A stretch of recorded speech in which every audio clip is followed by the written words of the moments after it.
You're on your knees again. The crisis is real this time. The diagnosis, the breakup, the empty bank account, the phone call you've been replaying in your head for 3 days. You finally come to God. You finally pray the way you've been told to pray. You pour it all out. You wait. And there's nothing. No peace. No verse jumping off the page.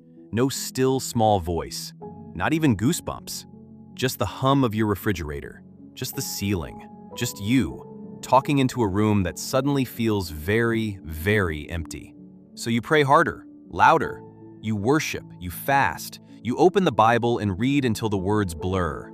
And the silence gets thicker. And then the thought hits you. The one you're terrified to say out loud. Maybe he isn't there. Maybe he's there, but not for me. Maybe I did something. Maybe he's finally given up. Stay with me, because what you're calling silence is not what you think it is. Here's what most people will tell you when you say God feels far away. You probably have unconfessed sin. You're not praying enough. Maybe your faith is weak. Have you tried fasting? And you nod, you smile, you go home, and you try harder. But the silence stays. Because here's what nobody is telling you. The silence isn't always a problem to fix. Sometimes the silence is the work. You've been treating God's quiet like a bug in the system. It is not a bug. It is a feature. There is a specific kind of silence in Scripture that doesn't mean abandonment. It doesn't mean punishment. It doesn't even mean He's testing you the way you think He is. It means something else entirely, something the church almost never talks about. I want to give it a name, because once you can name it, you can survive it. I call it the hidden hand. Picture a father teaching his son to ride a bike. For weeks, his hand is on the seat. The boy can feel his grip. He knows he's there. He pedals with confidence because he knows if he wobbles, his father catches him. Then one day, he's pedaling, he's flying, he's grinning, and he looks back. His father let go a block ago. He didn't fall because his father abandoned him. He didn't fall because his father trusted what he had already built into him. That is the hidden hand. God doesn't always go silent because He's gone. Sometimes He goes silent because the season of training wheels prayer is over and a new season has begun. A season where He grows your faith by removing the very feelings you used to lean on. Listen carefully. God does not owe you goosebumps. He never did. The felt presence of God is a gift. It is not the proof of God. Many of the strongest saints in Scripture experienced God most when they felt Him least. Which brings us to a psalm you've probably read 100 times and missed. Psalm chapter 22, verse 1. My God, why have you forsaken me? Why are you so far from saving me, so far from my cries of anguish? David wrote that, the man after God's own heart, the man who knew God personally. And he says, out loud, on the page for the rest of history to read, God feels gone.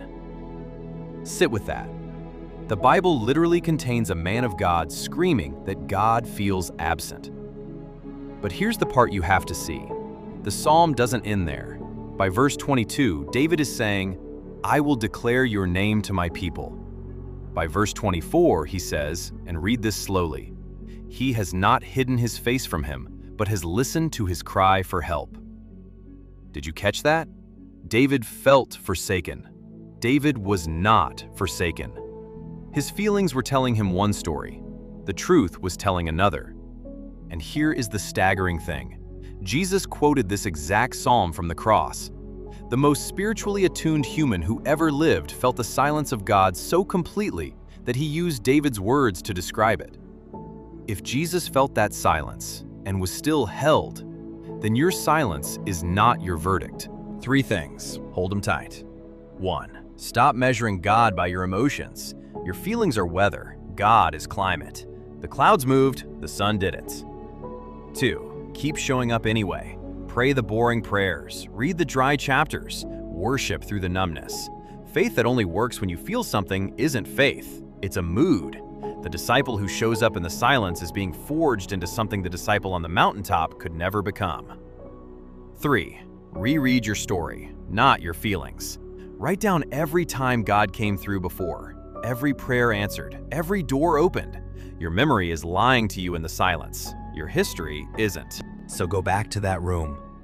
You, the ceiling, the refrigerator hum, the prayer that seemed to bounce off the walls. Look again. He didn't leave. He let go of the seat.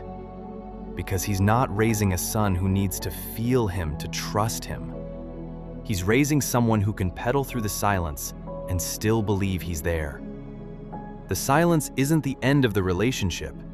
It is the deepening of it. You are not abandoned. You are being trained. Comment, "He hasn't let go" below if you needed to hear this today. And if this is the kind of truth your soul has been hungry for, subscribe to Living Truth Stories, because the silence will come again, and you'll want to remember what it actually means when it does.